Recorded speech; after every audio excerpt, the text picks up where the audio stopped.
గత 2 నెలలుగా హైదరాబాద్ మహానగరంలో సంచలనం సృష్టించిన హైడ్రాకు బ్రేక్ పడిందా? కూల్చివేతల నేపథ్యంలో హైకోర్టు హైడ్రాకు చేసిన సూచనలేంటి? హైకోర్టు ఇంతగా స్పందించడానికి కారణం ఏంటి? చెరువులు, కుంటల రక్షణకు ఏర్పడిన హైడ్రాపై ఎవరికి ఈర్ష్య ఉంది? అసలు హైడ్రా చేసిన తప్పేంటి? హైడ్రా చేపట్టిన చర్యలకు చట్టబద్ధత లేదా? అక్రమార్కుల గుండెల్లో నిద్రపోయిన హైడ్రా ఇప్పుడు ఏం చేయబోతోంది? హైడ్రాను మరింత బలోపేతం చేయడానికి ప్రభుత్వం ఏం చేయబోతోంది? ఇప్పుడు సర్వత్రా ఇవే ప్రశ్నలు. ఈ నేపథ్యంలో హైడ్రాపై స్పెషల్ స్టోరీ.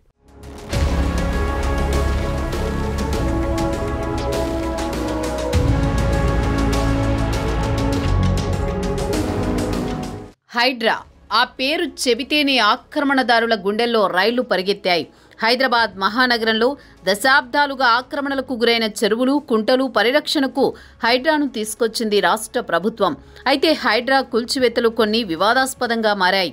దీంతో బాధితులు హైకోర్టును ఆశ్రయించారు. ఫిర్యాదులను పరిశీలించిన హైకోర్టు కూల్చివేతలపై స్టేటస్ కో ఇచ్చింది. దీనిపై తదుపరి ఉత్తర్వులు వెలువడే వరకు కూల్చివేతలు ఆపాలని కోరింది. కేసును అక్టోబర్ 13కు వాయిదా వేసింది. అంటే అప్పటి వరకు హైడ్రా సైలెంట్గా ఉండనుంది. హైడ్రా ఏర్పాటు అభినందనీయం అంటూనే పనితీరే అభ్యంతరకరం అంటోంది కోర్టు. హైడ్రాకు హైకోర్టు సీరియస్ వార్నింగ్ ఇచ్చినట్లేనని విశ్లేషకులు చెబుతున్నారు. చనిపోయే వ్యక్తిని కూడా చివరి కోరిక ఏమిటని అడుగుతారని, ఇల్లు కూల్చే ముందు చివరి అవకాశం ఏమైనా ఇచ్చారా? ప్రభుత్వ ఆస్తుల రక్షణ పేరుతో అమాయకులను ఇబ్బందులకు ఎందుకు గురి చేస్తున్నారు అని హైకోర్టు ప్రశ్నించింది. ఎక్కడన్నా కూల్చివేతకు యంత్రాలు, సిబ్బంది కావాలని కోరితే అందచేస్తామని హైడ్రా కమిషనర్ చెప్పడాన్ని కూడా కోర్టు తప్పుబట్టింది. ఈ సందర్భంగా చార్మినార్ కూల్చివేతకు సంబంధిత తహసీల్దార్ యంత్రాలు, సిబ్బంది అడిగితే ఇస్తారా అని కోర్టు ప్రశ్నించడం గమనించదగ్గ విషయం.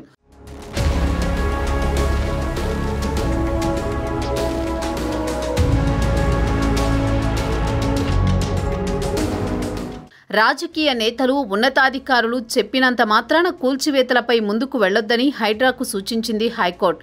కూల్చివేతలపై స్టే విధించినప్పటికీ ఆదివారం కూల్చివేతలు జరిపిన సందర్భంలో హైకోర్టు కొంచెం ఘాటుగానే స్పందించింది. అధికారులు చట్ట వ్యతిరేకంగా పనిచేస్తే ఇంటికి వెళతారు, జాగ్రత్త అని కోర్టు హెచ్చరించింది. ప్రభుత్వం ఇచ్చిన జీవో ప్రకారం హైడ్రాకు ఎన్నో విధులున్నాయని, మిగిలినవి పట్టించుకోకుండా కేవలం కూల్చివేతలపై దృష్టి సారించడంపై తప్పుబట్టింది కోర్టు. అదేవిధంగా ఒక్క రోజులోనే హైదరాబాద్ను మార్చాలనడం సరికాదంది. కోర్టులకు వెళ్లి స్టే తెచ్చుకునే టైం కూడా ఇవ్వమని ఎందుకు చెబుతున్నారు? నోడల్ ఏజెన్సీ కింద ఉన్న హైడ్రా చట్టబద్ధతపై హైకోర్టు ప్రశ్నిస్తున్నప్పుడైనా మౌనంగా ఉండకుండా హడావుడి ఎందుకు చేశారని కోర్టు ప్రశ్నించింది. ముఖ్యంగా అమీన్పూర్లోని కూల్చివేతలపై హైకోర్టు చాలా సీరియస్ అయింది. దీనికి సంబంధించి హైడ్రాకు ఎన్నో ప్రశ్నలను సంధించింది. చీటికి మాటికి మీడియా ముందుకు వచ్చి ప్రకటనలు ఎందుకు చేస్తున్నారని హైడ్రాను హైకోర్టు నిలదీసింది.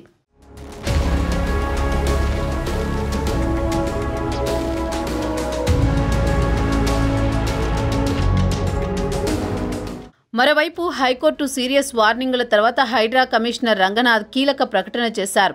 మూసీ సుందరీకరణ కోసం నదికి ఇరువైపులా సర్వేలతో, మార్కింగ్తో హైడ్రాకు సంబంధం లేదన్నారు.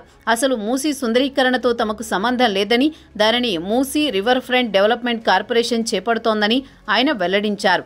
హైడ్రాపై లేనిపోని నిందలు వేస్తున్నారని, కూల్చివేతలు మా లక్ష్యం కాదని, కేవలం చెరువులను, కుంటలను రక్షించడమే తమ పని అని వివరణ ఇచ్చారు. మరోవైపు హైడ్రాపై హైకోర్టు చేసిన వ్యాఖ్యలపై ప్రభుత్వం కూడా సీరియస్గా ఆలోచిస్తోంది. హైడ్రాను మరింతగా బలోపేతం చేయాలని భావిస్తోంది. మున్సిపల్ యాక్ట్లోని సెక్షన్ 374B కింద హైడ్రాకు పవర్ దాఖలుపరిచే విధంగా ఆలోచన చేస్తున్నట్లు తెలుస్తోంది.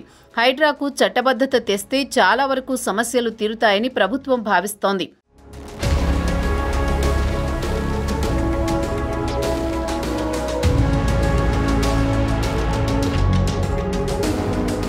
ప్రస్తుతం ఉన్నపళంగా భూ ఆక్రమణ చట్టంలోని 1A, 7A సెక్షన్లను సవరించి అసెంబ్లీ సమావేశాలు లేనందున చట్టం తేవడం ప్రస్తుతానికి వీలు కాదు. ఈ నేపథ్యంలో ఆర్డినెన్స్ 2024 తీసుకురానుందని తెలుస్తోంది. రెవెన్యూ, నీటిపారుదల, పురపాలక, GHMC, bPASS, WALTA, fire services తదితర శాఖలకు ఉన్న అధికారాలను ఈ చట్టం ద్వారా హైడ్రాకు అప్పగించనుంది. దీంతో కోర్టులు సైతం హైడ్రాను ప్రశ్నించే పరిస్థితి ఉండదనేది ప్రభుత్వ పెద్దల వాదన. ఇప్పటికే ఆస్తుల సంరక్షణ, విపత్తుల నిర్వహణ విభాగాలకు సంబంధించినవి హైడ్రా పరిధిలో ఉన్నాయి. హైడ్రాకు విశేష అధికారాలు అప్పగించకపోతే ఆ సంస్థ ఏర్పాటు లక్ష్యం నెరవేరదు. దీంతో అనివార్యంగా వివిధ శాఖలకు చట్టపరంగా దఖలు పడిన కొన్ని అధికారాలను తొలగించి హైడ్రాకు బదిలీ చేసేలా చట్టం తేవాలని ప్రభుత్వం ఆలోచన చేస్తోంది. అసెంబ్లీ సమావేశాలు లేనందున ప్రస్తుతానికి ఆర్డినెన్స్ తీసుకురానుందని, తర్వాత అసెంబ్లీ ఆమోదంతో చట్టం చేయనుంది. చూడాలి మరి హైడ్రా నెక్స్ట్ స్టెప్ ఎలా ఉంటుందో.